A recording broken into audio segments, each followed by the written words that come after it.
if there's anything I can tell you about their guide is that you should read it, because the last time I read a Pivo guide, I qualified for the Pro Tour. All right, hello everybody, and welcome back to my YouTube channel. We have a special guest today. Sean, would you like to introduce yourself? Yeah. Hi, I'm Sean. I am a competitive Magic player on Team Cosmos, and I played this pretty interesting deck at the last Pro Tour. Very cool. Is that all you want to say about yourself? You want to talk at all about your track Uh, record? I mean, I don't know. He's good, just trust me. Okay, sure. um, so today I have Sean here to play Omniscience Combo with us. Last weekend was the best of one qualifier, where if you pay attention to the internet at all, a lot of people were talking about the fact that Omniscience Combo is a very good best of one deck. I played it in the best of one. Mhm. It is a combo deck that utilizes a couple of things. I'm going to let Sean talk about it a little bit more, but one of the reasons it's typically a little bit better in best of one is the combo requires the graveyard. And so in best of one, people don't have their graveyard removal pieces yet, and so it was very good in best of one. That being said, I think the deck was very good. Sean played this at the last Pro Tour, and if I remember Yeah. correctly, did fairly well with it. And so we're gonna, have Sean talk about the deck a little bit and take it on a roll on the ladder a little, so you can see, kind of how the deck works before the qualifier this weekend. So Sean, take it away. Would you like to talk about the deck, tell us about the combo, things like this? Yeah. So this is it's a really cool combo deck. I first learned about this deck at a tournament in Italy when an Italian guy who I had met in passing before just came up and showed me, Sean, I have this ridiculous combo deck, but I can't show it to you yet. It's secret. And eventually I persuaded him to show it to me. And it was the first iteration of this combo deck. Um, the goal of the deck is to put Omniscience into play using Abuelo's Awakening. So you need to get to a point where you have Omniscience in your graveyard, Abuelo's Awakening in your hand, you reanimate Omniscience, and then you cast a lot of cards and win the game. The key new card that got printed that made this a viable choice for the Pro Tour is Stock Up. So if you've perhaps been living under a rock, Stock Up is easily the strongest divination variant ever printed. As in actual 3-mana card draw spell. So you look at the top 5, you pick 2, which is nearly a dig through time, and you get to so you just have that card as the linchpin of this deck. Incredible card selection. You have a bunch of 2-mana ways to smooth your draws and find the combo and put Omniscience in the graveyard. So Charter Course, Philagi, Moment of Truth. You have Confounding Riddle, which helps put Omni in the graveyard and protects the combo. You have Dispersal on Lockdown as your interaction against aggressive decks. And then Invasion of Arcavios is how we actually get from the point of having Omniscience in play to the point of having won the game. Which, once you have Omniscience in play, you can almost play whatever win con you want, but Invasion is by far the cleanest one in Standard. And so to just finish the little tie, once we have Omniscience in play and we cast a bunch of cards, the basic end goal is to get 2 copies of Invasion of Arcavios. One will get Haunt the Network, and one will get Towning Big Enough, and then you can bounce both invasions, get the Network back, get the town back, and then eventually you have enough Thopters that it kills them. I think it typically takes like 4-ish cycles from full life. Yeah, and this is very much an online thing. In paper, so if you cast your mind back to decks like Nadu, or I think even the Sanctum Legends deck, right, where you have a big debate over whether to actually play a way to to win on the spot. You know, where you can say, okay, once I've gone infinite, I can just make a lot of stuff and execute a lot of loops that stop the opponent from doing anything. In online, you don't actually have 20 minutes to sit and click each turn, so you do actually want to kill the opponent. But in paper, we played at the Pro Tour Sunder the Gateway, which is a disenchant that has find it here. It's a disenchant that can also make a 2/2. So we just had that in the sideboard as an extra disenchant effect, but could use it to make infinite 2/2s if we wanted to prove to the opponent that they are in fact dead. Yeah. So it's very fun. Before we hop into it, we'll just talk about a couple of cards really fast. So the one card that, every time someone sees this deck list, they ask me about is Riptide Gearhulk. Can you talk about this card a little bit? What it's for? Yeah, so this is another very cool new card from Ether Drift. It's particularly very strong against the Esper deck and I would say blue-black mid-range.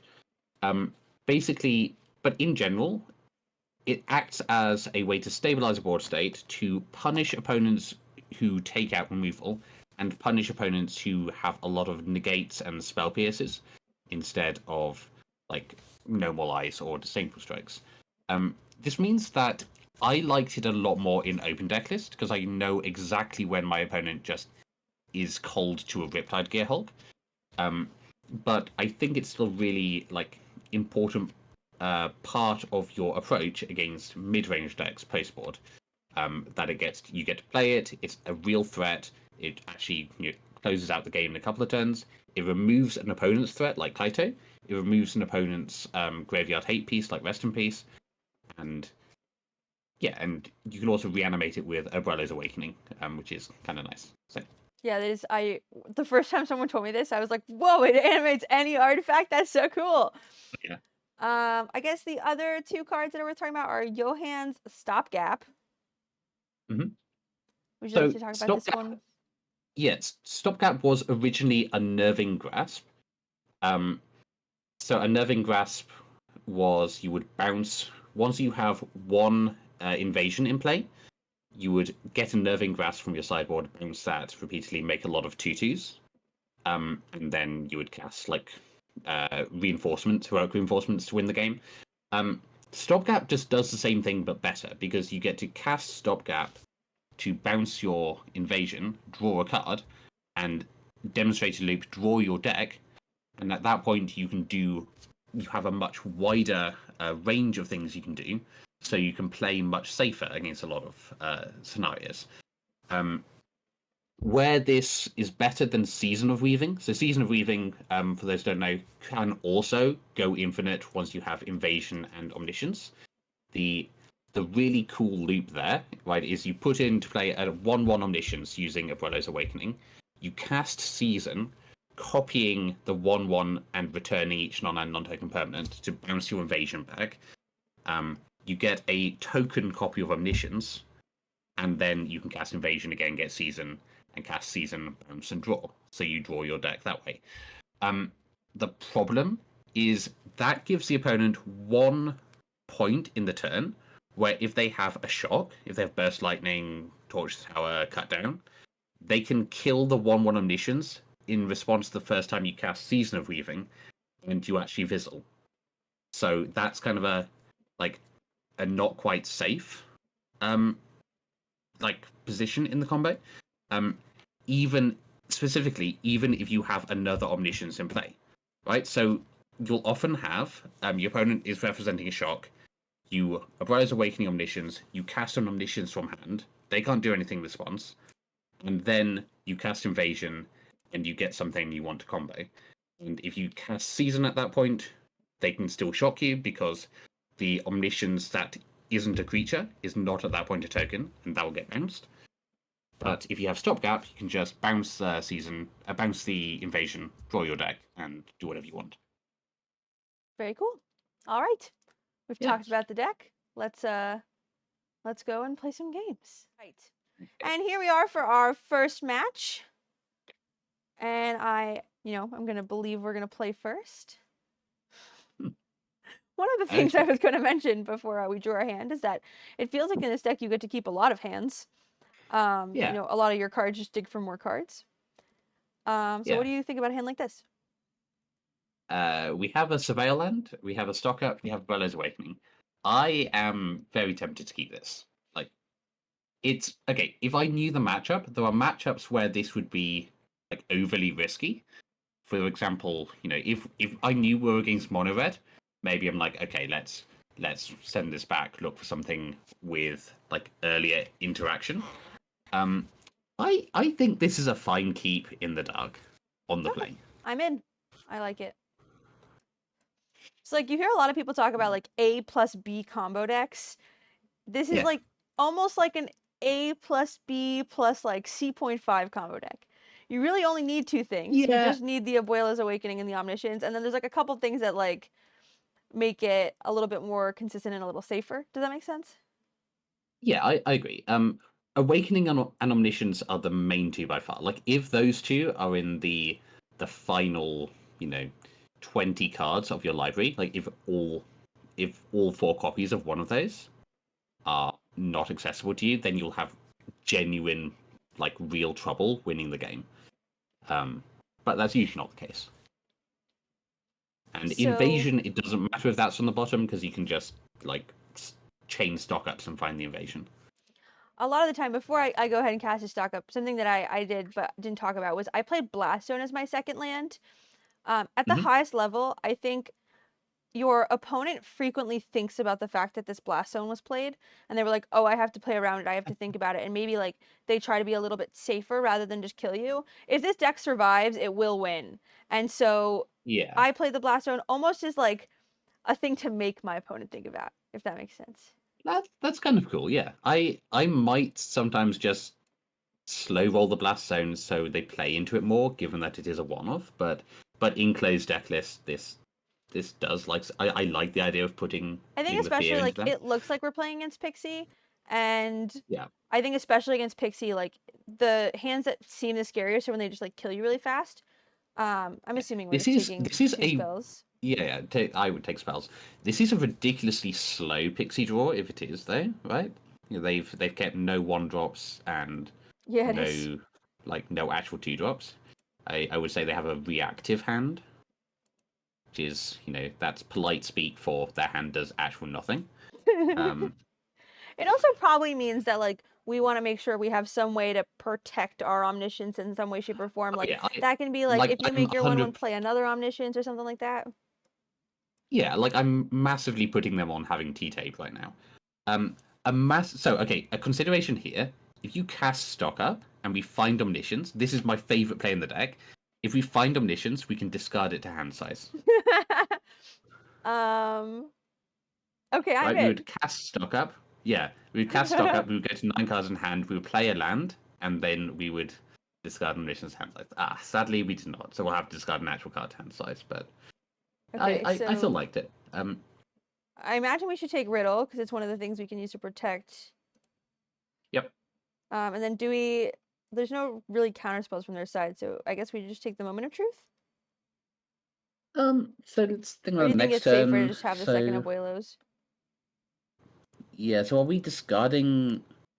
Like, what are we actually discarding this turn? Right? That's a good I question. feel like because I Probably whatever want card the we take here. lands. Yeah, I agree. So just take moment, but discard moment, right? And play, yeah, land, and then. And then this is So another then one next like turn, it's always worth, I think, in these situations, playing the land that taps for a color, just because now our opponent has to think about spell pierce, right? Like we're not giving them any opportunity to think they're safe. yeah, definitely. Sorry, you were talking about next Mm. turn? Yeah, so next turn, depending on what they represent, like if they started making a clock, we could consider lockdown. But here we just again keep casting spells, digging to point where we do something. So sequencing, I imagine So it's probably like archaeologist stock up, if I had to guess. It's see because so our archaeologist doesn't see any more cards than Moment of Truth does, so I don't think. hmm. I mean, so we want to hit the additional land at some point. Yeah, I think I guess I would play archaeologist first, just to have that as a. Human. Uh, Let's sure. do scout. I like scout. That's a fun word. So I think when I play Sure. this deck, the thing I'm thinking about is like I need to find my combo, so I want to see as many cards as possible to do that. Is that generally what you're thinking? Mhm. I Yeah, guess we that take is reasonable, dismissal. but yeah, dispersal sounds good here. It's because we already have one lockdown, And and then we then stock up. we'll play our stock up. Yeah, this is a nice like easy game to start with. Okay. Oh, we do get to discard to hand size. Yeah, I think Omni and Land is the Yeah, I like it. safest here. And then when we go to end step, we'll take one out of Sean's book and discard Omniscience to hand size. Mhm. Oh, they're killing our archaeologist. Whatever will we do with our archaeologist dead?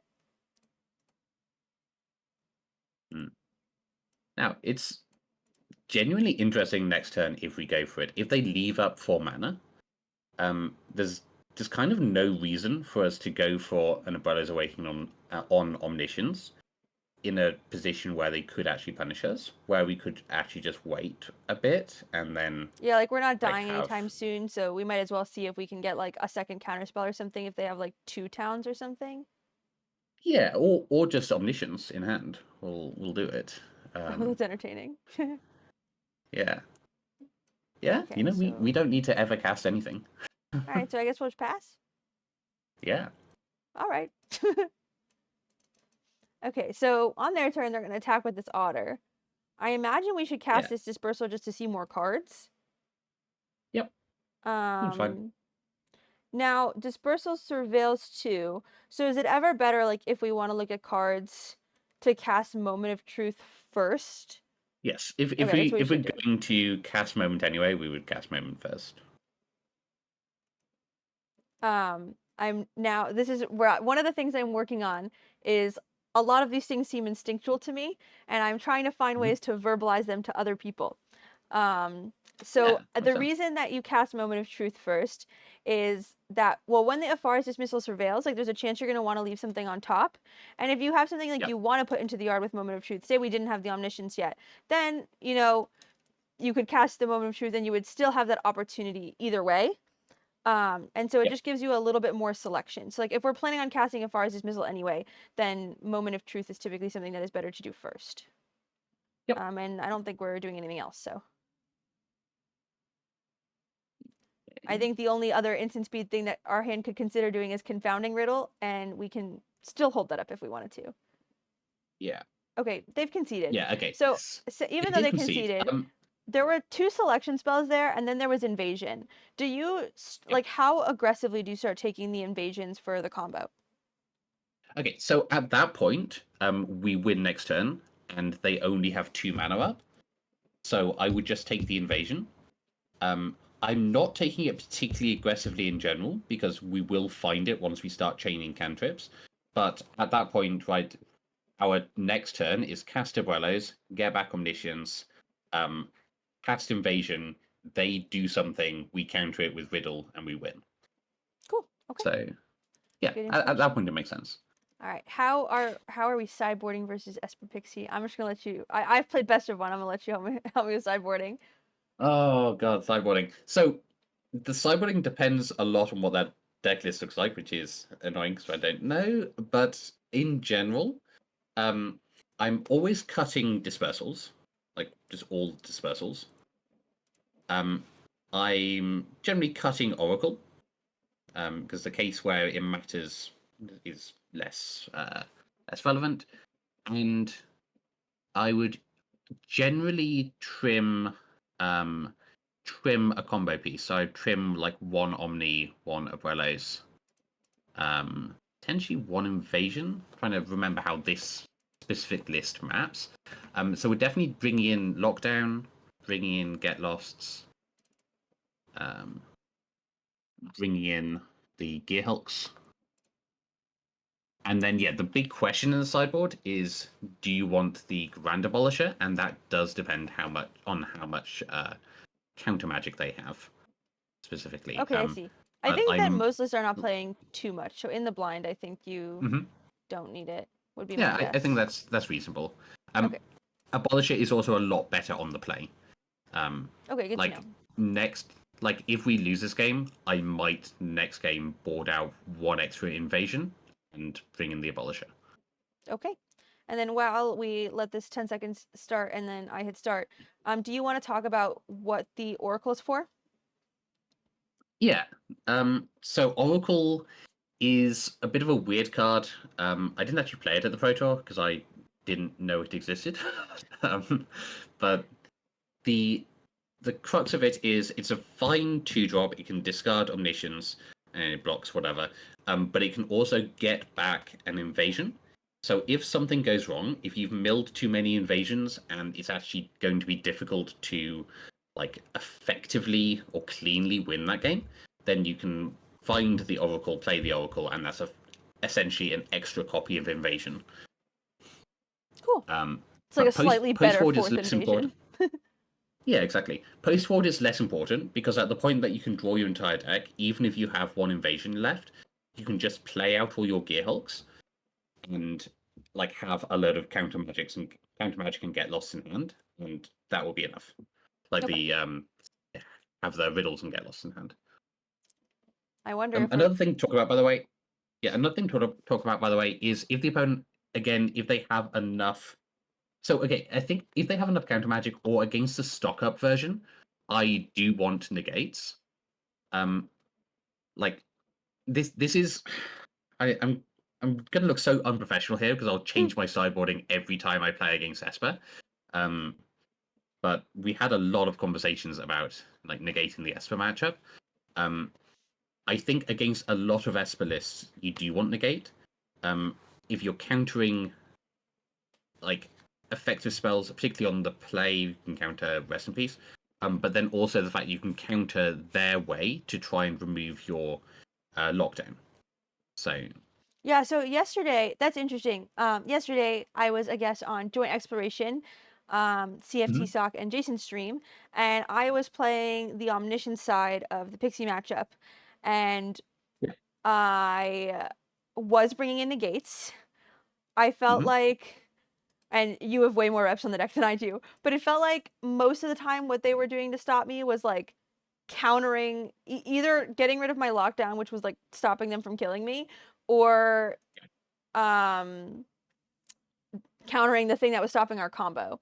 And so I liked having Yeah, them, but I could yeah, I see agree. this argument. Again, it depends. It depends to some extent on the list, but certainly against any Esper version with stock up, I want negates because you can just negate a stock up. You always feel good about that. Specifically against the older Esper lists on the draw, it can be a little awkward because they just have a fast draw. They play 1-drop, like 2 1-drops, and then Kaito or whatever, and your negate looks very silly. But I'm but assuming yeah, one I exception think it's to a fun card. keeping most hands is if we don't have enough lands. Or how many lands does our deck play? I don't actually know. Yeah. We have 24 lands in this deck. I think some people are going to 23. I don't like cutting lands. Um, I I would not keep this hand. Okay, that's what I thought. I think This one's worse. yeah. Oh god. Okay, I okay, think we fine. should mulligan this one too. How do you Yeah, feel? great hand. I don't think this deck mulligans super often, just from like my experience playing the deck. But how often do you feel as if you go to um 5 or like 6? Yeah, yeah, I agree. It's not that often. I'm like I've played some decks at Mulligan a lot, and this is not one of them because you just have so many hands that are just lands and cantrips, and you keep lands and cantrips. I agree with this. Okay. To this was my instinct. I wanted to wait to hear what Sean said, but to help the wider population, the reason I did this is, one of the things I said earlier is that once we have combo pieces, we kind of just want to see as many cards as quickly as possible. And because you have to discard a card with Chart a Course always in this deck, discard a card with Chart a Course always in this deck. Moment of Truth just sees more cards and is instant speed. And so it Yeah. felt like it was the better option here. The one thing that punishes us is if we naturally draw an Omniscience, then then we no longer have a way to discard it. I'm sure So we'll that's the figure it one out. reason you would consider keeping a charge course. But that was the only thing that could possibly punish us. And That in was really general, funny. getting to see more cards. Ah, Sean, you we're see, saved. you see, we're so smart. We're so smart, Nicole.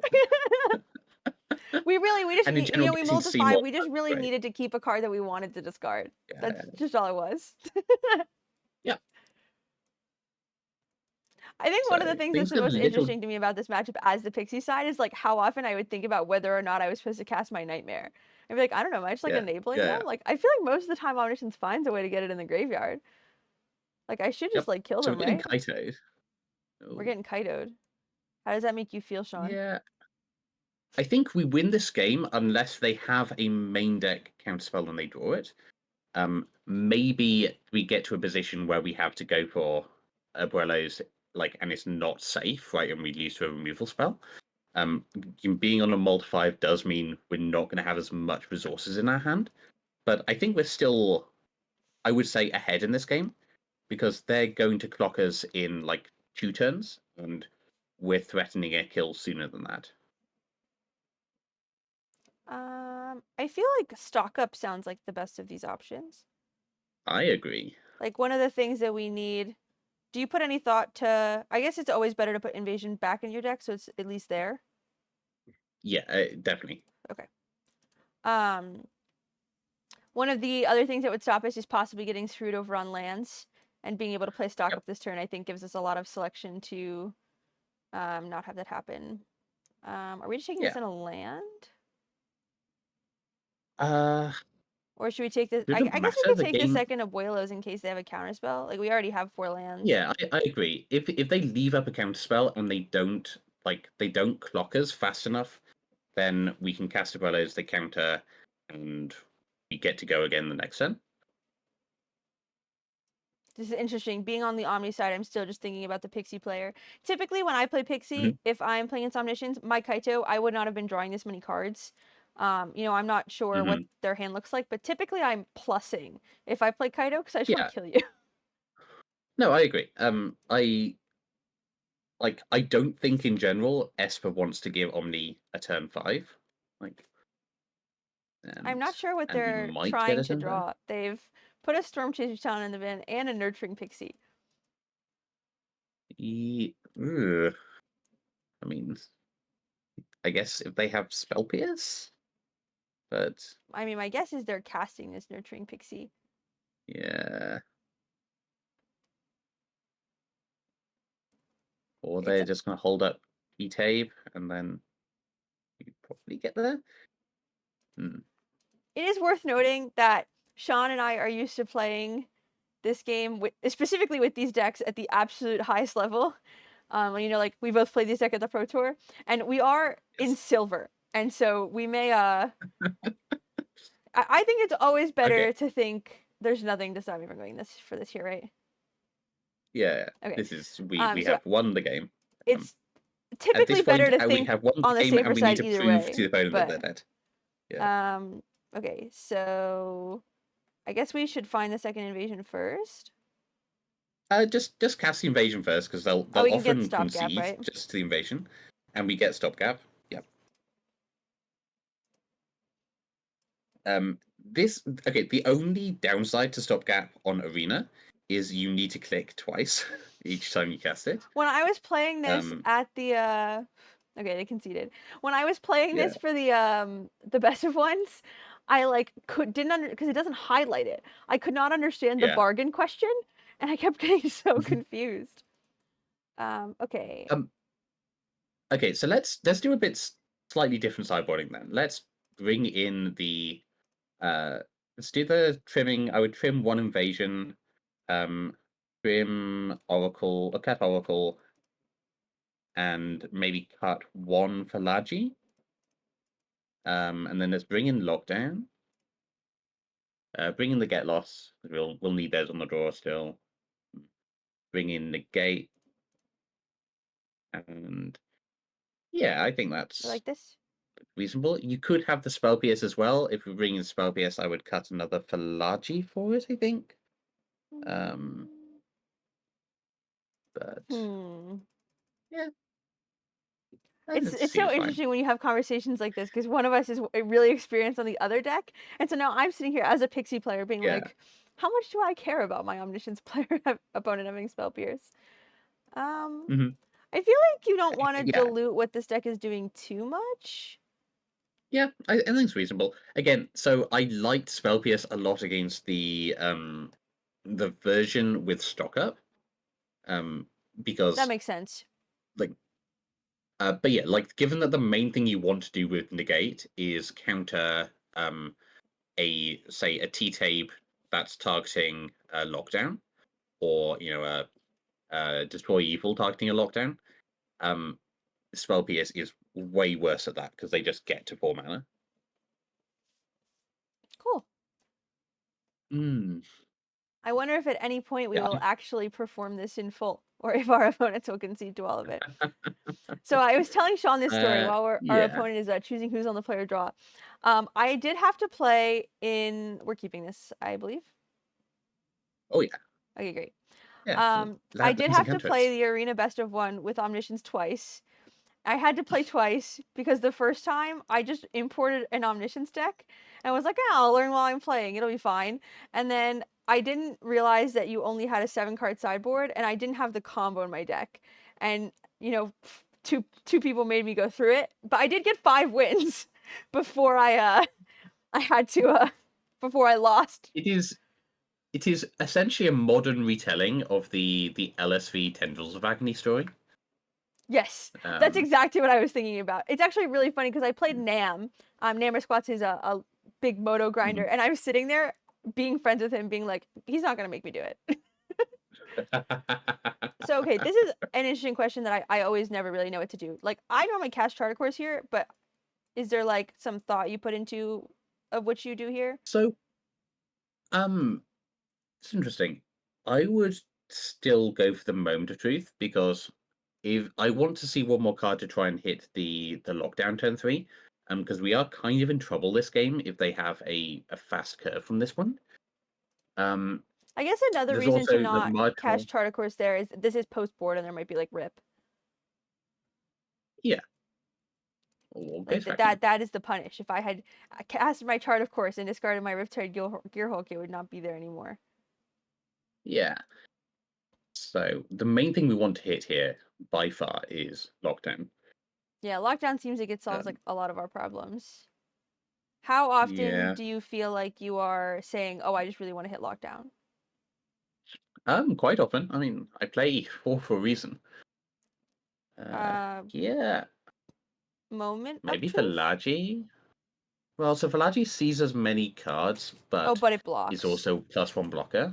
So, like, I'm not thrilled about our position, but yeah, okay. We can just play Valaji, play Archive. Um, Yeah, because I so guess before we we're go for now, anything, we kind of want to find 10 block down. So yeah, for sure. We're not going to like Gearhulk would be fine this game through a lockdown, but not. It's not going to be fast enough without without a lockdown as some help. yeah, like we'll Um, just probably take too much damage before a lockdown. yeah. All right. So we're taking minimum of 3, probably quite a lot more. Um,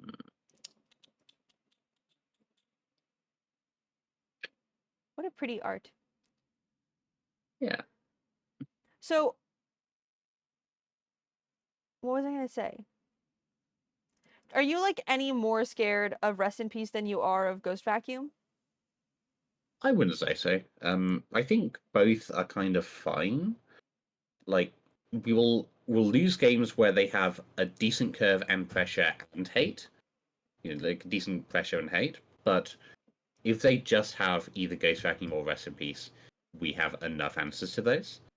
Um, like obviously, the fact that I'm choosing to play Get Lost and not say Exercise means I have fewer answers to Ghost Vacuum than to Rest in Peace.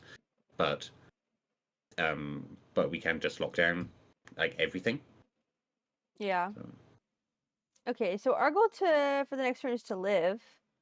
We know yeah. they can play at least one spell, and they did plus Kaido, Yeah. so they're presenting 8 damage if they tap this down. hmm Um, I think we probably have to play Philaji. just so we have Ideally, we another get a blocker. boss for the Kaito, but Giving us another blocker gives us like possibly one more turn to. Oh, yeah, I guess temp lockdown doesn't super help um because of Kaido. yeah. Oops. So we also there's a world where we survive +1 turn and we get to play Gearhulk, like Cabin Gearhulk next turn, Puck Kaito, and we're still alive the next turn. I think they're probably going to present enough damage that like we end up dying to Anchorage in that game. Um, but we'll see. Like this turn, I'm incentivized. We're incentivized to block as much damage as possible. Yeah. So I'd probably say chump generally blocking that's if we're like given the option. my initial instinct with this deck is I just want to block as much damage at any given point in time as possible. Yeah, interesting. It's just like, I don't know, your goal's to live. I guess if you can block like a 2/2 Yeah, otter instead of a 3/3, then I'm not doing it. But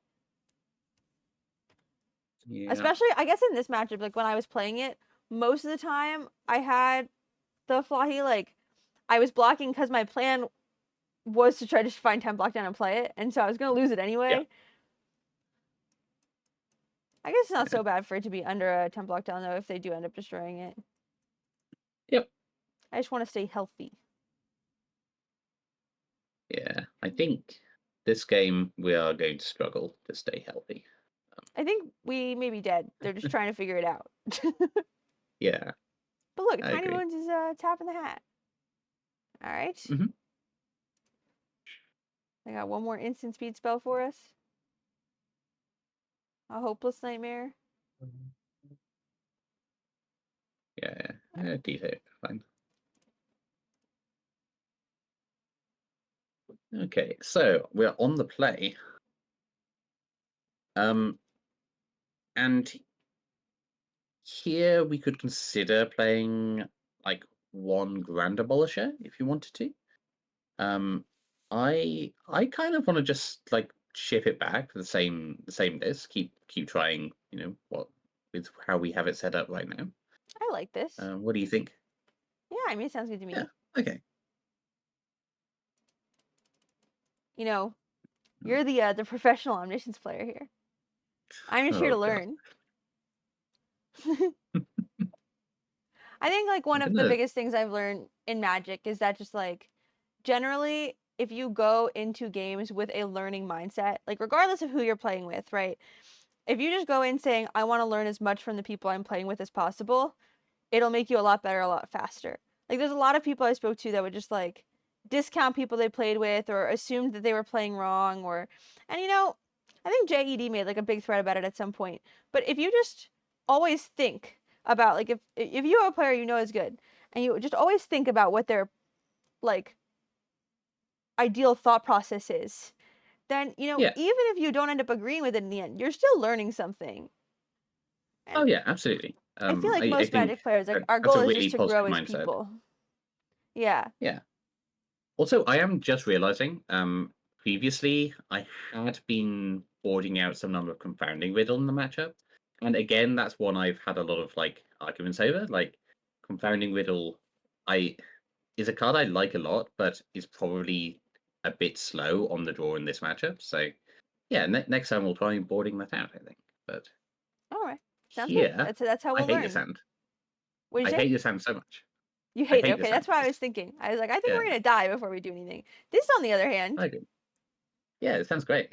I have no idea what we're putting on the bottom of our deck. I think Gearhulk. It's I Okay, we like just the don't card care in the about having matchup, it but it's yet. a 5 drop. Like All right. I guess I was looking at the Gear Hulk. I haven't played with Gear Hulk yet, so I was looking at it as if it was like Omniscience, and it's like, oh, I'm gonna want it yeah, in my yard anyway. But it makes sense that we just don't need it.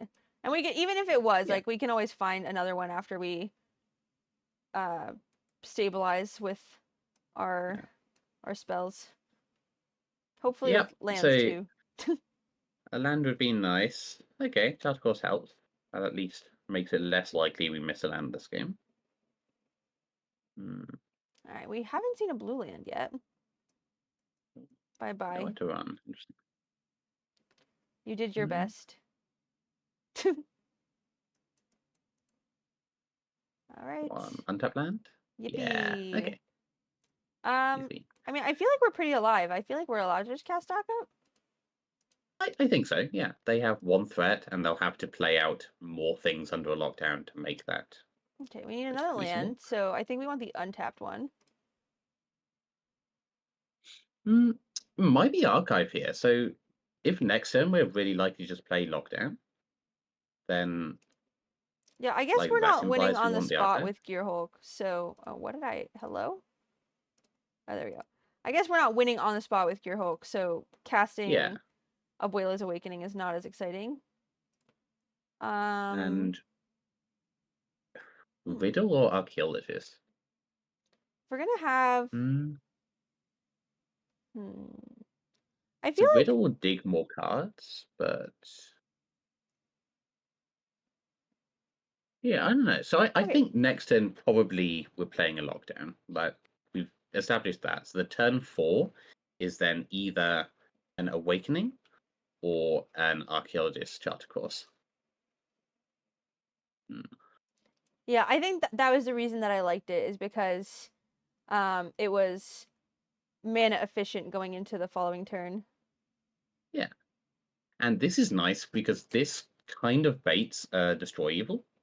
At which point we just...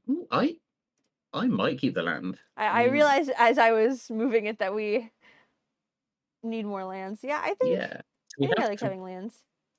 I really like hitting my land drops in this deck. I feel like a lot of the time you just like cast Omniscience for 10 sometimes. Yep, I've done that.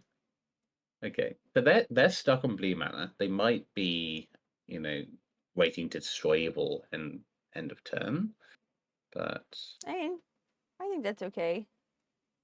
Yeah. Stock up? Stock up. Better selection. Yeah. Stonks up, always. And then I guess we should pass because we don't really want to cast this into them destroy eviling. I agree. We get to hold Charter Course in hand for if we end up drawing Omniscience at some point. Yeah. All right, they're concerned about our Falahi Archaeologist. It is gone. So I got new glasses today. I don't think you can see me, but pretend that you can see me. Do you think they look any different? They look great. Yeah. Oh, I missed it. They're exactly the same as my old ones. Okay. I missed my moment of truth, but I think that's okay. Sure. Yeah. I believe we're casting this stock up. Yeah, the opponent is not doing anything. We just stock up. We have a lot of time to craft whatever we want. Yeah, so we can get Omniscience and Invasion.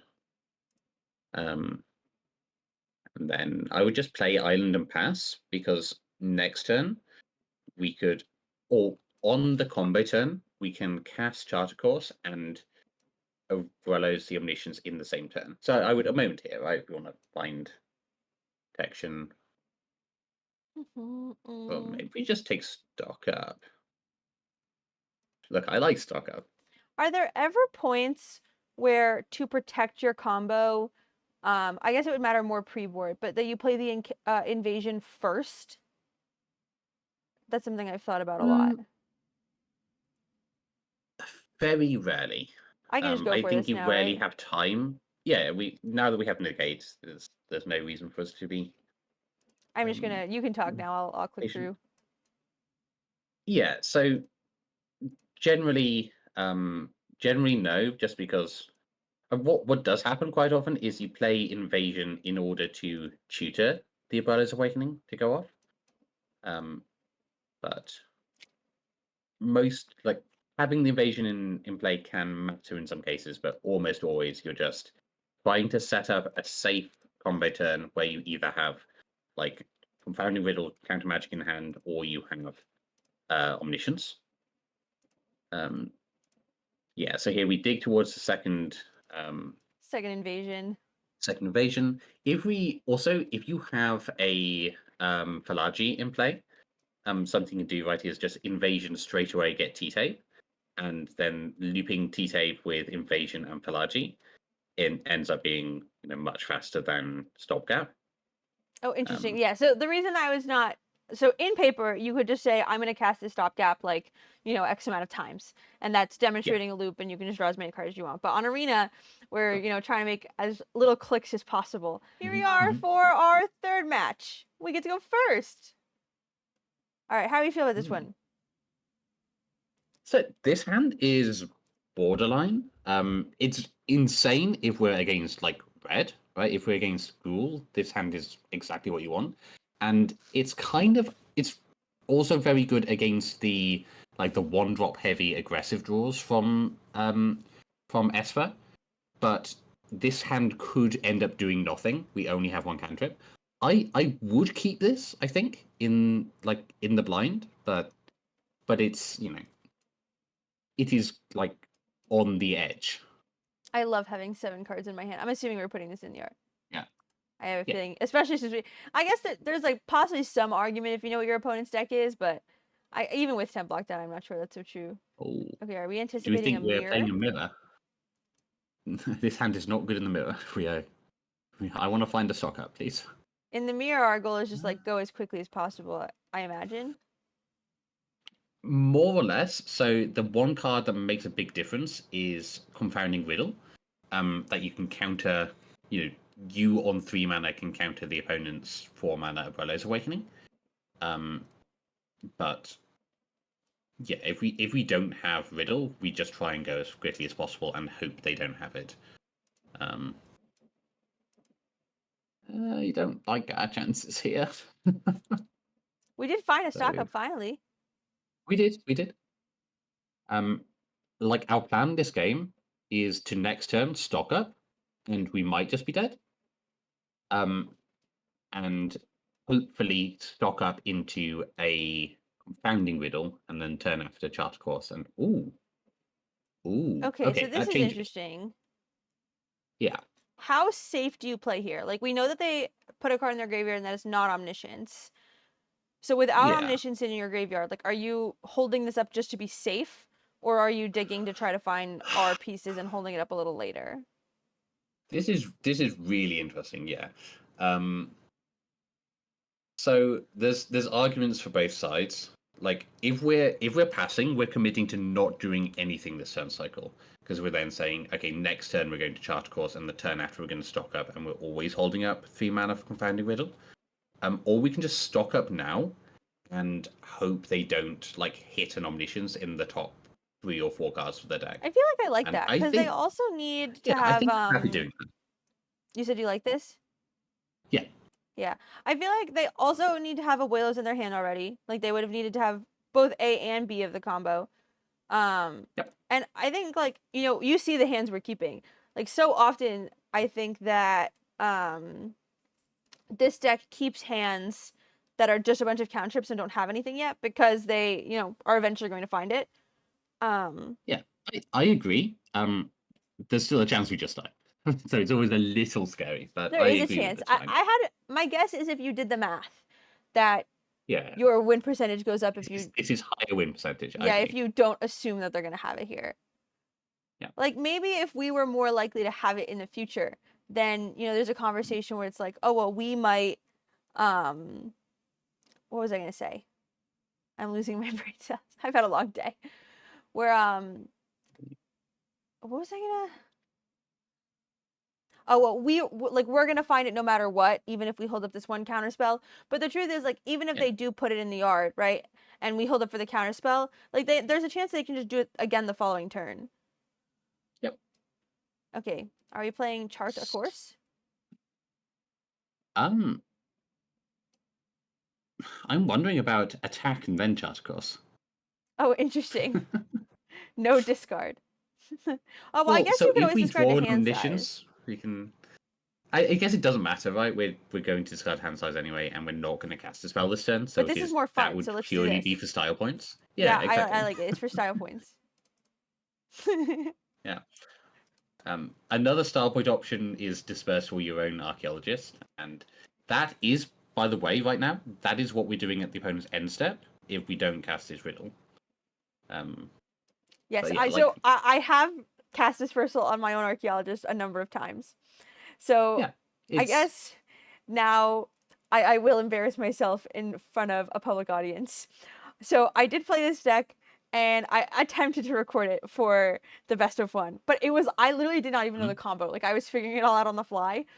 And so while I was playing, did not connect that you could get Johann Stopgap to draw your whole deck with one invasion. I was like, oh, you need to find 2 invasions. In fact, the first thing I asked Sean when we joined this call was, oh, do I need 2 invasions or am I missing something? And it wasn't, I don't think we need either of these, right? yeah, I We already agree. have lands and Yeah, stuff. both. The first thing I asked was that because I did not connect the stopgap thing, and so most of the time to dig deeper, I would cast Aspar's Dismissal on my archaeologist. Yep. Now that I've called myself Okay. out, archaeologist? Yeah, just archaeologist. No countering it. Uncounterable. Sure. So we're getting close to like the crucial part of the game, which is nice. We have Omniscience. That's good. So once a player has 7 mana, they can cast Abuelos and use Riddle to protect it. If the opponent leaves up 6 mana, then we are in a bit of trouble if they have double Riddle. They They have have already used used one one Riddle. riddle. Yeah. So it's safer, I think, to just pass and then play our Abuelos with our Yeah. riddle up next turn, right? Oh, for sure. Yeah, yeah. Okay. We can never tap out here. We have to assume they have one riddle in hand. If they have both riddles, like I said, that's how we lose this game. But we lose that game anyway if we just have one riddle, because then if you think about the next turn cycle, if we pass, they will then cast Abuelos with 3 mana up, and they'll riddle counter that riddle. What a riddle. Confounding, maybe. Yeah. That one was bad. I'm really Yeah, digging for the great, jokes. They're just great, not great. hitting today. By the way, to speculate on the future, so the card previewed, I think today or yesterday in Tarkir, Dragonstorm, the blue land that enters tapped. Oh, they can do things uncounterable. That one? Yeah, there's been a lot of controversy over that, and I don't know how good the card is. It's very hard to evaluate.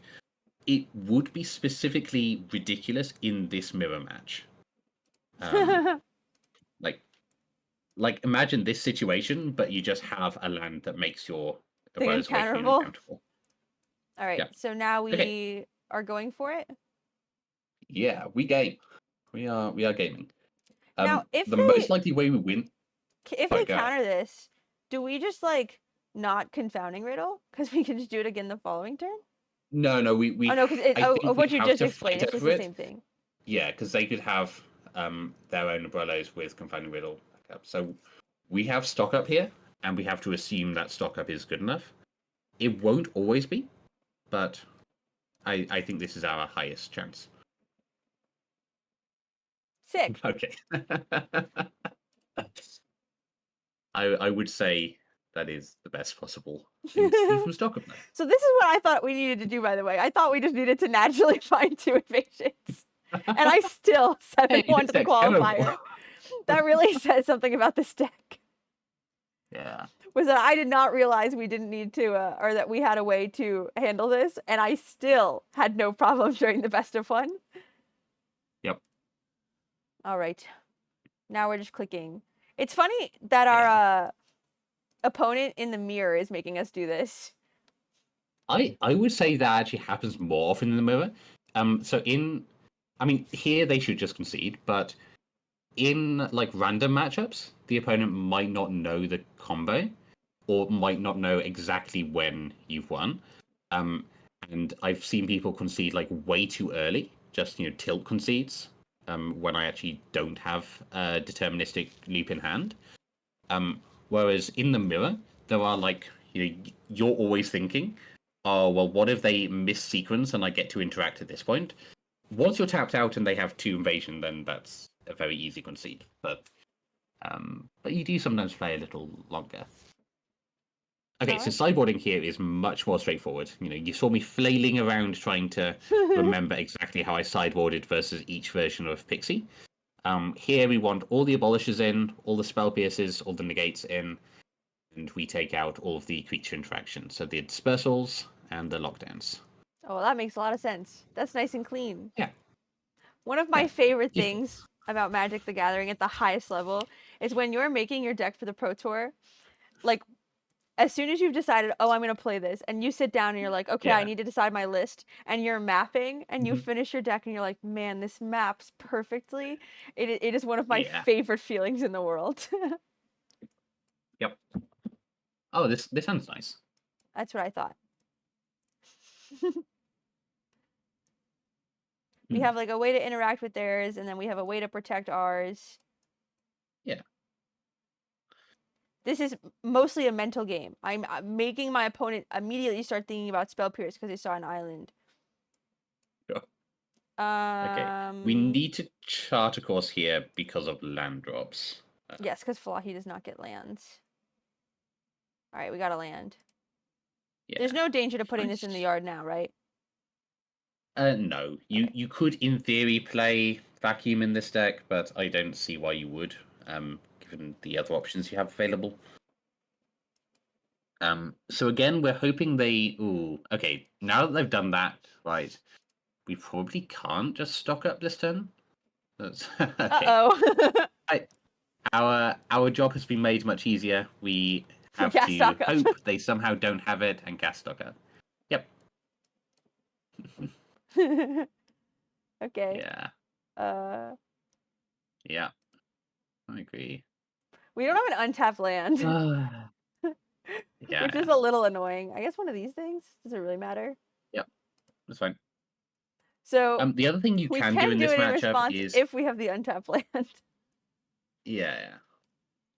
The other thing you can do in this matchup is play some number of Get Lost. But I feel like it's just too awkward most of the time that I don't really want to. Okay. I think we're playing our Abolisher. They did not have it. So hang on, what does that graveyard look like right now? Do we have Omni yet? We do, yeah. Yeah, okay. Yeah. Okay. I agree. So if we didn't have it there, then you have to think about other things because you need to dig a little further in your deck. But because we have it, we're just trying to find a way to protect our combo next turn. Yep. It has been countered. That's fine.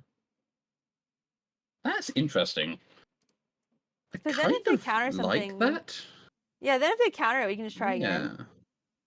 Yeah. I think that makes sense to me. Given that we have the 5th land already, we do that, and then they counter, we archive, and we find the 6th land, and hopefully they've spent their turn countering it and not, like, developing towards their own combo. Yeah, I think because of the way they're playing, like, clearly they don't have it yet, and so it feels as if they must have kept, like, a pretty counter-dense hand.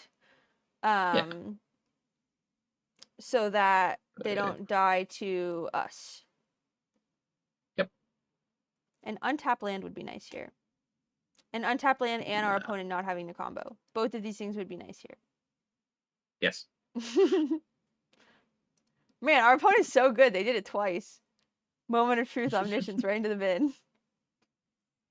King Eric, truthfully a king. Have you ever surveilled Omniscience with Meticulous Archive? Like, that is the best feeling. Yeah, it does. It feels good.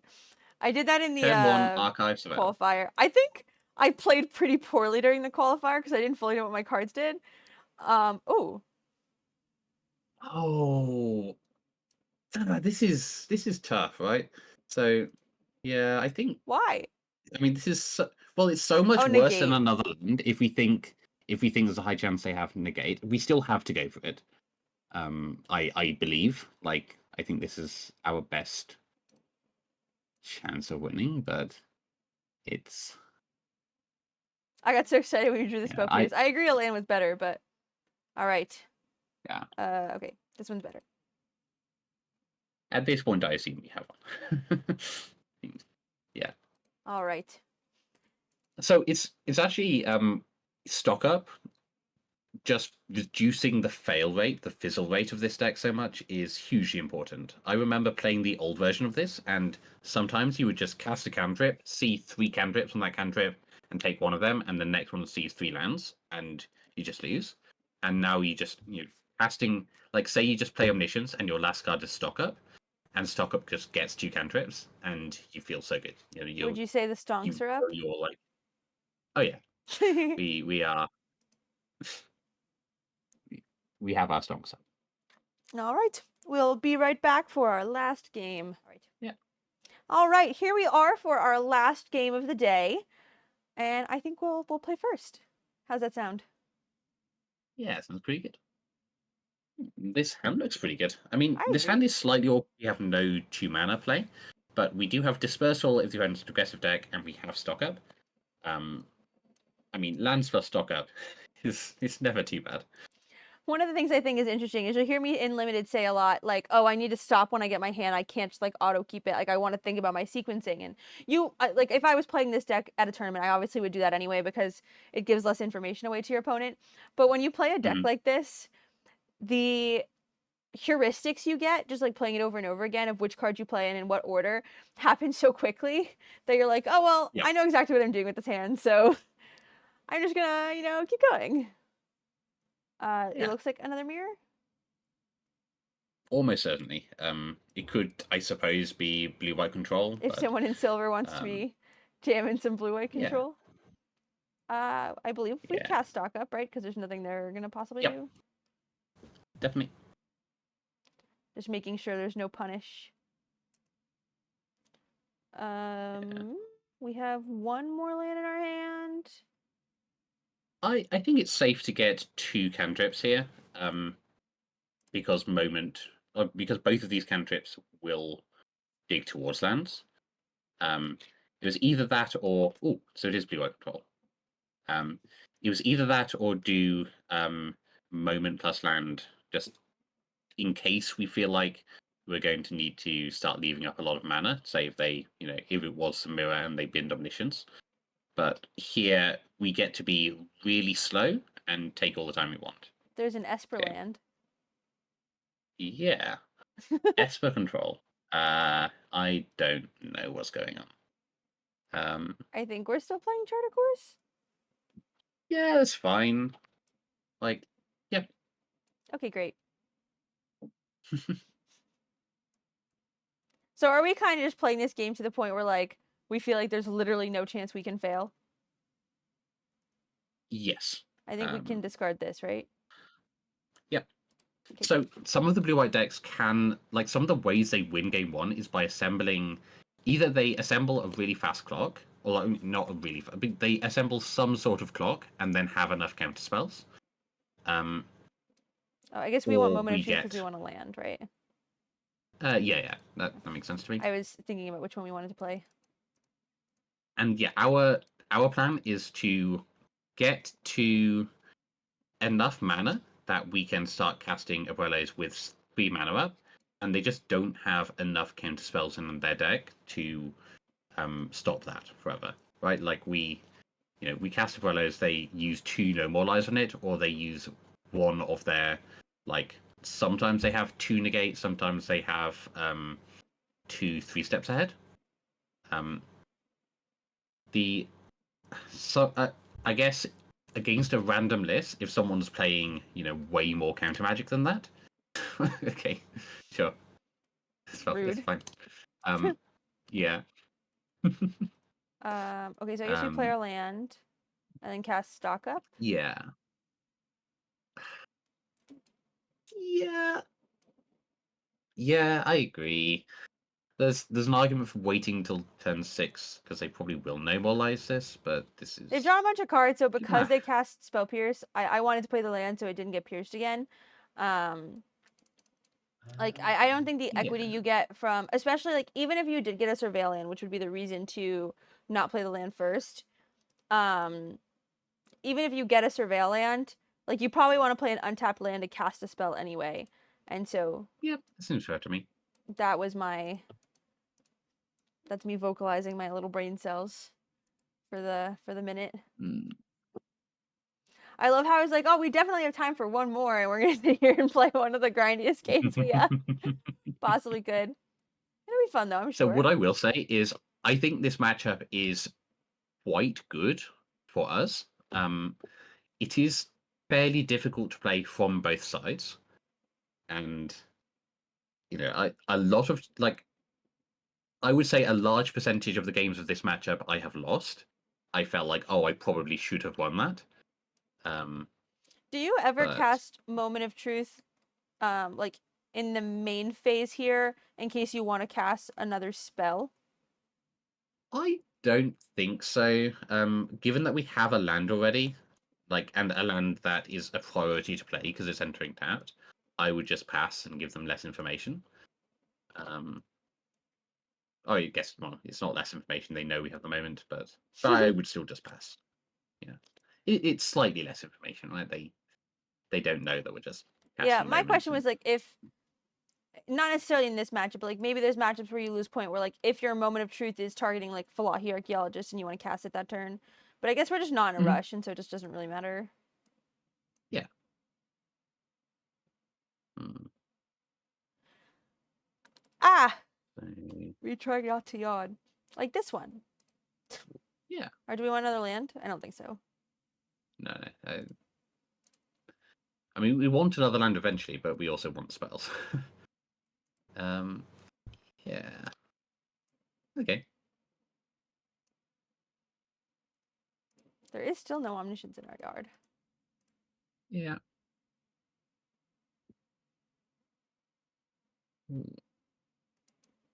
Yeah. Stock up's fine. I would just play another Falaji here, right? And then Yeah, I don't stock want up to like let this run to land. like no more lives or something. Yep. Make them use And a again, better counterspell. yeah. And again, the way we're playing sort of assumes that they don't have something that's going to win the game. Style points? That they. I mean, the thing is, game one, they are going to have infinite removal stuck in hand. So I would actually just wait. I'm not going to dispersal. We only have here two because lands. they will You don't just. care about like if you're just gonna cast it next turn or something. I just think it's not going to resolve. Okay. They're always going to, in response, cast the one of the 3 removal spells they have stuck in their hand doing nothing. This deck probably plays a lot more removal too because it's playing black. Yeah. In general, like when Esper decks are playing black, it's to play better removal than you get in white or blue. Yep. Hi, Luna. She's purring. She likes your voice. Oh, nice.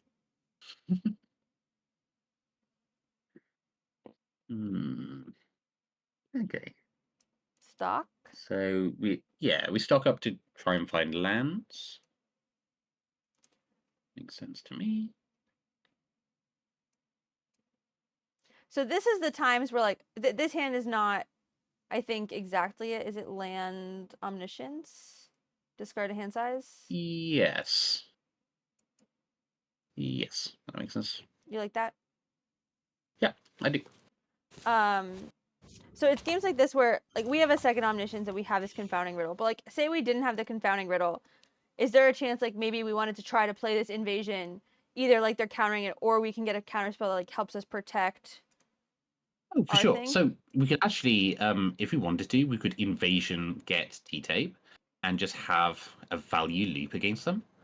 Like invasion T-tape Falaji, we're going to grind them out. Like they would be forced to counter that invasion. Here specifically, I don't want to jam invasion because if it gets normalized, then that's our second invasion, I and see. things are actually going to get a lot more annoying trying to kill them once we go infinite. Yeah. Like, is that a consideration you would make in paper? Is that just like it's going to be annoying online, so we don't want to do it? it depends on my listing paper. Like, if it's annoying to the point that it's actually going to reduce the odds of me winning, then maybe. But if it's just annoying, then yeah. This is interesting. But it Yes. decided to tap out. Like, or 7 almost lands. tap They out. they have 3 lands left. Yeah. But that means we can Confounding Riddle. I mean, I think we're going Yeah. for it, but I don't know if that means I we want another land or agree. not. So I don't think we need more than 7 lands. Yeah, this is probably fine. We do have it in the yard. Okay, great. I'm losing it. All right, let's go for it. Yeah. And the reason to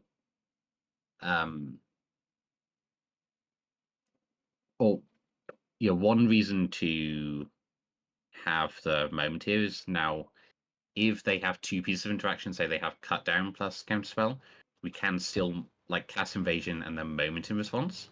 And sometimes we'll hit riddle and just win on the spot. But we also just get a bit more mana to set up for what should be a win next turn when we go again. Yeah, I guess this deck, when you have infinite time to figure out what you want to do, you can just set up a hand where like you are never really concerned. Yeah. Oh, for sure. This is classic combo against control, where the control deck needs to like rebel against their instincts and be the aggressor, because if they try and set up just infinite counter spells in hand, you will overpower them. It's not always obvious how, but you will get to a point where you can just cast more spells than they have counters game one, and post board you'll have like well, we'll see now, but we have Abolisher, so It is interesting because they are playing it's hard. black, so they are more likely to remove it, but I don't think that changed anything. I imagine we get the Spell Pierces and the Negates. Yep. And then we get rid of dispersals and lockdowns. So we won't get lost if they have Rest in Peace. The fact they have black makes me like less certain, but I sort of still assume they have Rest in Peace. In which case we bring in Get Lost, and I would cut probably one Falaji, one Oracle, and just keep in all the combo for now. Interesting. What's the argument for not trimming like an Omniscience or something here? So you can trim an Omniscience. I'm wondering if yeah, no, I would actually trim an Omniscience. I think the games are going to go long enough. I'm talking Like I feel myself like back one of into the it. selection spells, like eventually we're gonna Yeah. get an Omniscience and Ingrid by the time we go to play it anyway. Yeah. Okay, no, let's keep him I think one. we like the Archaeologist. Seems better to me. Yes. Okay, great. Yeah. So one argument would be against Rest in Peace. Like there are very rare occasions where things go super grindy and you need like enough redundant like instances of your combo pieces, but 3 Omniscience is almost always enough. Like if you randomly mill 2 Omniscience and they both get exiled, then sometimes you end up like, oh, maybe it's actually going to be difficult to go infinite this game. I see. And then another thing is specifically if we see either Stonebrain or, given the opponent's a black control deck, if we see I'm forgetting the name of it, but the 5 mana Black Wrath, that surgical extraction something. Yeah. Cover up, deadly cover up. Yeah, very good. I mean a mulligan, okay. At that point, I agree. At that point, I would want Gear Hulks in my deck. If they are like, if there's a reasonable chance they will surgical all the copies of Omniscience. Yeah, I guess we mulligan again. So sad. Right. Yeah. All right. Hey, we have stock up. That's the opposite of mulligan. I think we're okay with 2. I guess. Yeah, I think 2 lands is acceptable. 2 is acceptable. We My get thought rid of- process that I was thinking about when I paused was Chart a Course draws 2 cards, and if we keep 2 lands, then we're going to be upset if Chart a Course misses a land, and like we do have a lot of selection to find more things later, so maybe we want to just keep the 3rd land because it's so much worse It's if we also don't draw it. reasonable. Yeah, you could just. I would keep Cavern, by the way. I think it will be useful eventually. Oh, we have to get rid of 2 cards, so we'll just get rid of one of these 2. Yeah. I forgot we were on 5. I was thinking about But 6. I think this gives us the most options and the most we might change our sequencing depending on what we draw, but yeah, negate seems fine given that we drew the land. The mana base in this deck is kind of ugly. Hey, we've drawn our only 2 colorless lands. Yeah, but like Some people are playing 4 colorless lands. No. So okay, let me be clear. I'm not saying that the mana base is bad. Obviously, it's a 2-color deck. The mana base is totally fine. It's that the You're 3 lands saying we've drawn it's are aesthetically Archive, displeasing, Cavern, yeah. Blast Zone, and they're just ugly. Like they physically, they have bad aesthetics. They got rid of our Abuelo's Awakening. So rude. Mhm.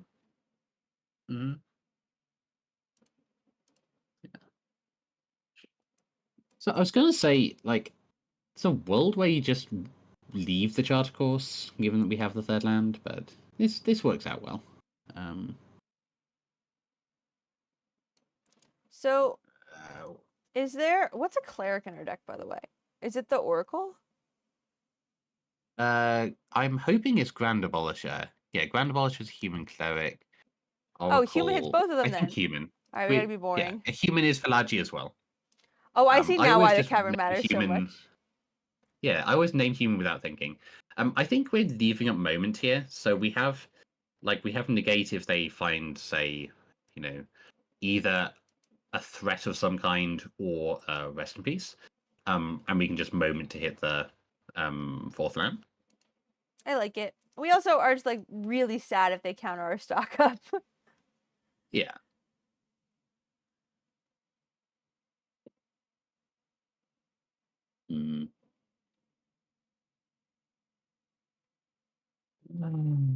Sad.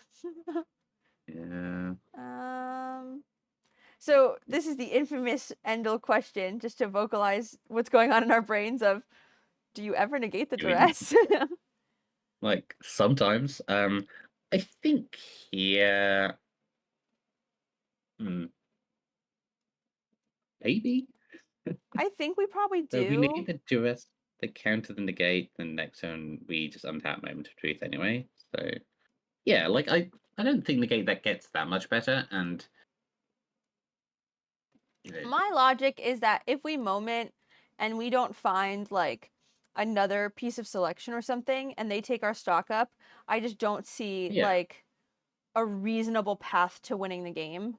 And so negate is like almost a chance to possibly keep the stock up, which that sort of makes sense. That was what went on in my brain cells. Do we want a moment now to try to find the land? Yeah, I think so. Ideally an untapped land. Yeah, that's good. Is it good to have this in our graveyard for any reason? We don't have anything. I wouldn't, just in case they have a surgical effect, although they do. We already have Omni in the graveyard, I guess. But just in case they had their cover up. All right, this is gonna be a fun game. Yeah. Where our opponent is not killing us at all very quickly, and we have literally nothing to do. If we just draw stock up next turn, we're fine. Okay, we're gonna draw stock up. I agree.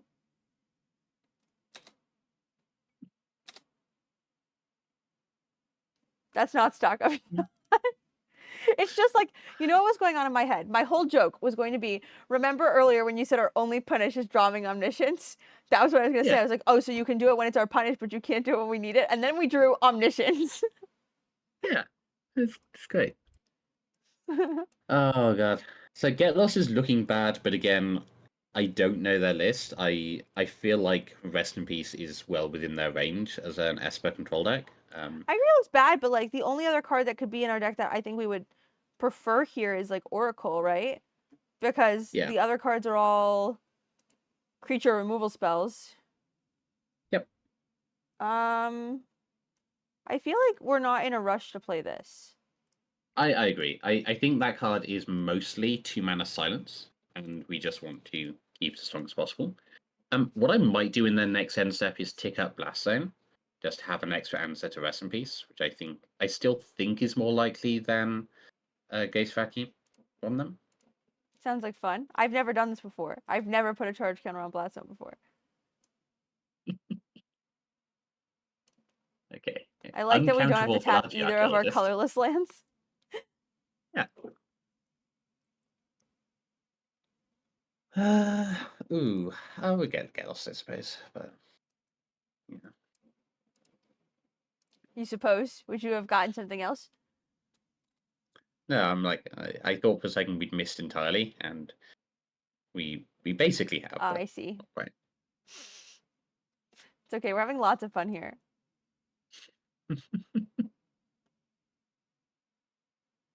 Moment of truth? Yeah, moment. We Yeah, we almost don't have an have. invasion in the graveyard yet, right? So it's like the point where we have 2 invasions again gets annoying, but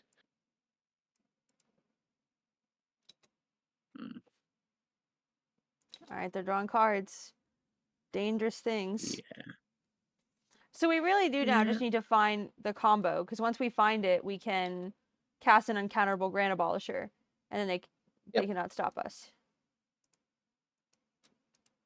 So unless they like start getting a little more aggressive or killing us or surgical omniscience or something, I think we're pretty okay. So is your like win con if they ever like surgical omniscience to like cast invasion and try to win with like the Gear Hulk or something? What do you do when they surgical you? So if you have Gear Hulk in your deck, then you can use Gear Hulk. If you don't have Gear Hulk in your deck, then you're really like you don't have many things left to do. You can cast some Abolishers and attack with Abolishers. You can, it is very difficult to win without Omniscience. I feel like we should be taking the Um, stock up. We can like stock up with Spell Pierce backup. I think so. Stock up still definitely gets countered, but I still agree. Like we have more lands in our decks than stock ups, and we want to draw more lands, but we have a decent chance of finding them.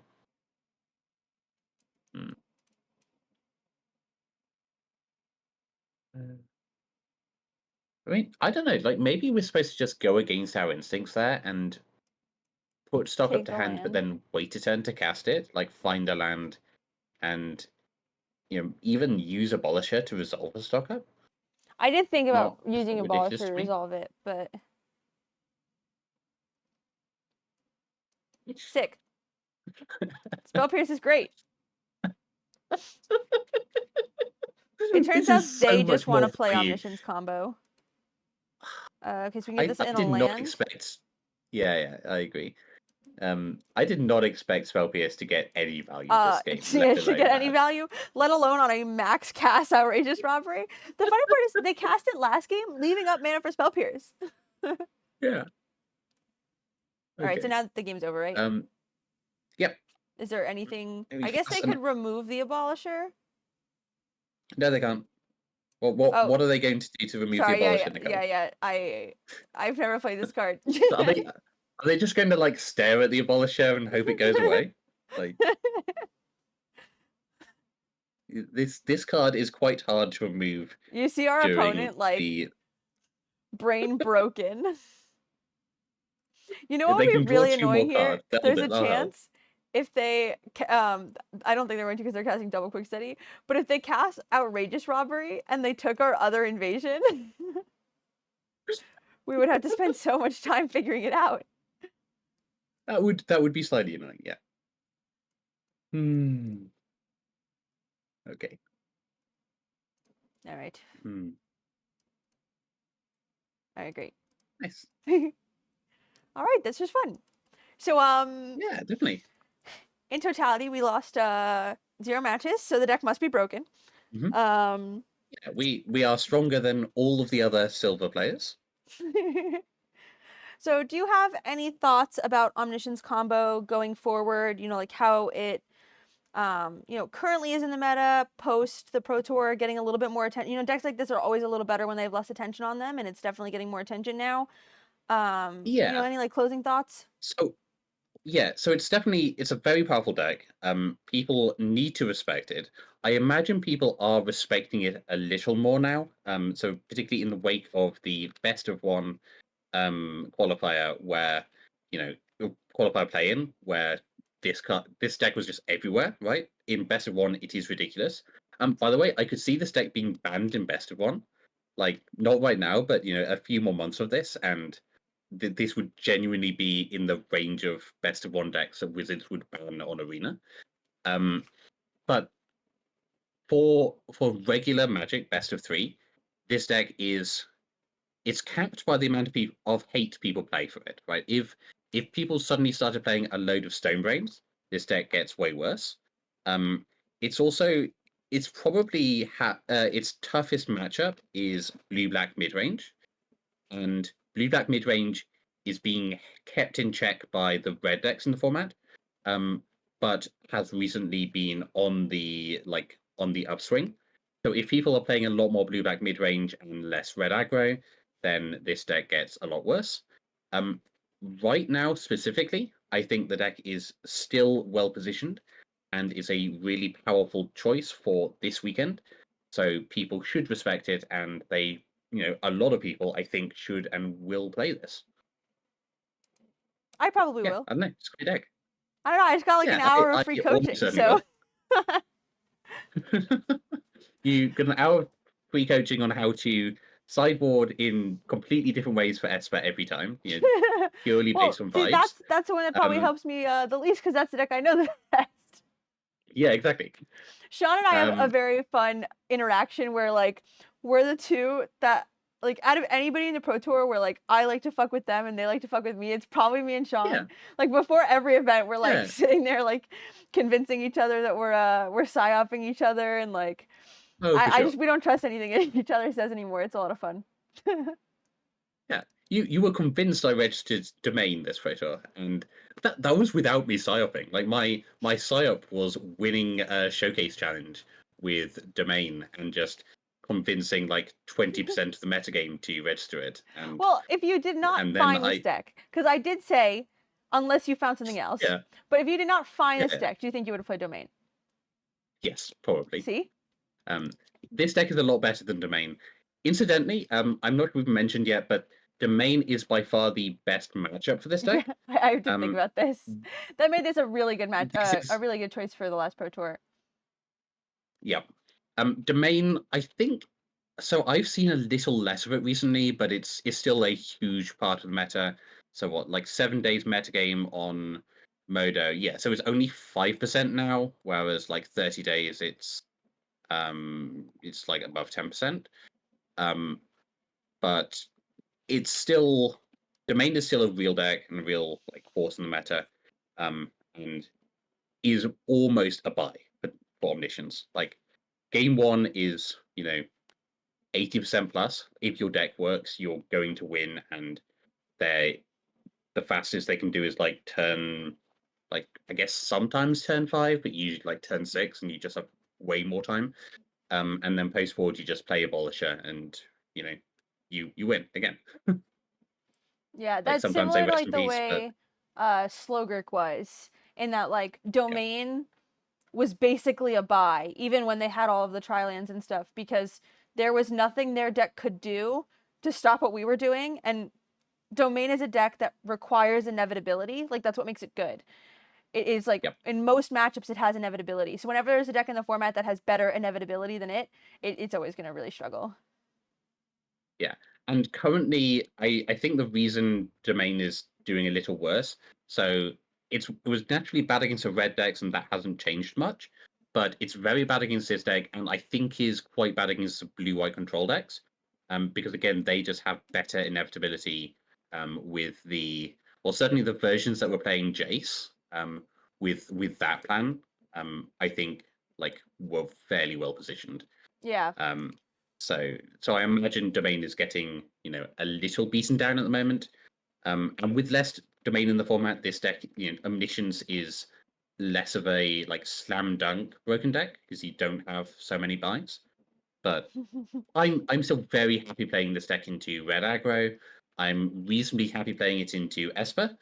Very happy playing it into control, and then hoping to mostly dodge like blue-black midrange.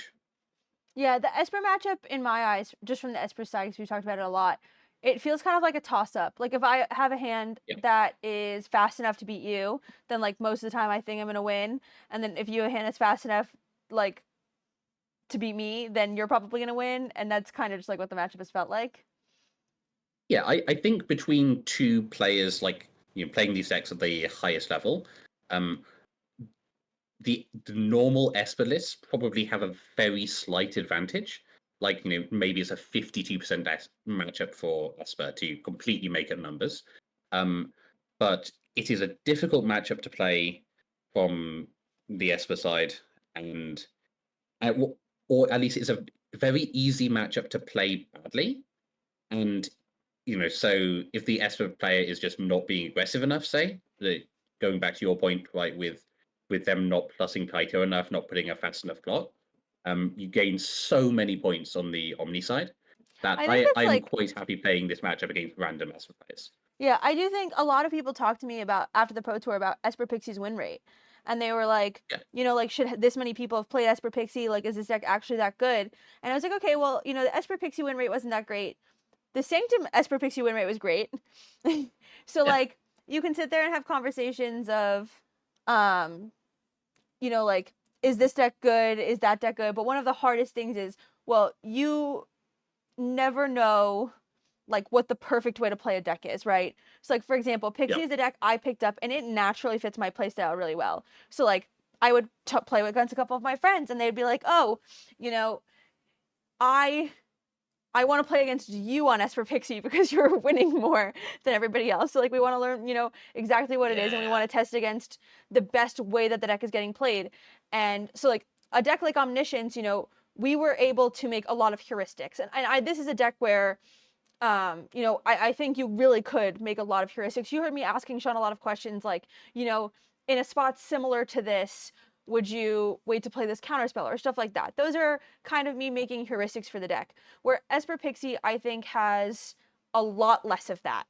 Like, a lot of the decisions are based off of, every turn in the game, what you think your opponent has, what you think is happening. And so I think that the floor is not super low on Esper Pixie, which is, like, normally what the problem is with decks that are hard to play. It does just, like, have aggressive starts, and so the floor isn't so low, but the ceiling is really high. And so I absolutely agree. For example, for this qualifier this weekend, if you're sat at home watching this, I guess Saturday morning, you're thinking, oh, what am I going to play for this qualifier? I would highly recommend Omniscience. I would recommend Pixie only if you have played a ridiculous amount of Pixie already. Like, Pixie is not a deck that I would be comfortable learning in the space of a day or even a week to play a tournament with, where I really needed or wanted to do well in that tournament. Whereas, exactly because of what you said, right? Because you have so many different situations, and it's so hard to develop like heuristics that work for all those situations. Whereas Omniscience, if you learn a few key pieces of sequencing, you really can't go far wrong. Yeah, I played the deck really wrong, and I still managed to get there in the best of one. So yeah, you can cut the win con from your sideboard and not fully understand how invasion works with stopgap, and you'll still just win. People concede. Sometimes all you Great. need is like 5 minutes of thinking before you register a deck for an event, and I just didn't do that. But it didn't matter. All right, Yeah. this was lovely. Just confidently, Thank you. yeah, just Thank you. Thank confidently play you. your spell, say you win. Yeah, I love playing spells. It's been great. Yeah. Thank you, Sean, for being here. Where can people find you if they want to follow you in the future? So I am mainly on Twitter, at Sean Goddard. I think like underscore Sean Goddard underscore. I'm on Twitter. I'm also on Blue Sky now. You can find me at. I assume I'm just Sean Goddard on Blue Sky. I don't know. You'll probably find me. I will actually have a guide coming out for this deck very soon. That I'm writing with the wonderful Marco Del Pivo. And we're going to just put that out on Twitter and social stuff for free. So there will be another resource around if people want to learn this deck. So, fun fact. I don't know if you know this, but Pivo definitely does. Marco Del Pivo is the reason I am on the Pro Tour. When I was going to Denver 9 days before the event, I was like, I've never played Modern before. I have no idea what I'm gonna do. Like, what am I gonna play at this event? And Pivo had won Ghent the weekend before the USRC, and he posted a like 3-page guide on a Google Doc of what he thought about rhinos, like just on his flight home from the event or something. And it was his deck with his sideboard guide and like some minor thoughts. And I was like, this seems pretty cohesive. I took Pivo 75. I put 3 Surveillance in it because the Surveillance released going into the USRC. And that was the event I queued at. So Pivo is, if there's anything I can tell you about their guide is that you should read it, because the last time I read a Pivo guide, I qualified for the Pro Tour. Yeah. All Good. right. So absolutely glowing endorsement. Yes, this was lots of fun. If you want to support the channel, you can do that by subscribing. That's like one of the best ways. Liking this video and commenting helps the algorithms and all those things. If you want to support me a little bit more directly, also in the description is my Patreon. I have posted, some deck guides there. I put my sideboard guides there. It's like a little blog post for me to post about my thoughts, how I plan to get better over the next year, things like that. That's probably the most direct way to support me, and I will see you guys next time.